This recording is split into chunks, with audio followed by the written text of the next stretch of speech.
Először is kezdjük azzal, hogy mivel szoktam ápolni. Nos, amivel ápolom, a tradíciós olaj, készítettem egyszer régebben egy Természetesen, mert elmennék veled, ha jön a anyám, mindjárt.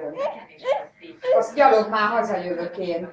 De melyek is haladárban. Na, figyelj, kell venni harisnyanadrágot ennek a kisgyereknek. Hát ne, ekkorák a tavalyi harisnyanadrága is.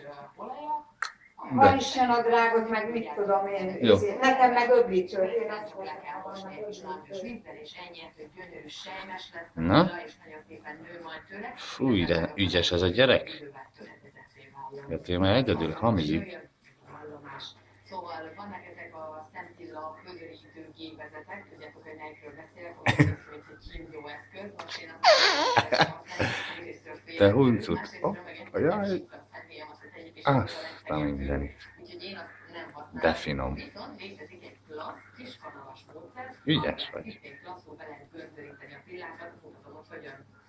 A kanala a domború felével, aztán amit illettem, majd pedig a szentilláimat a hüvelykujjamon beleszorítom a homlok részével. Táncoló talpak? Szépen feltöltődik. Csíp.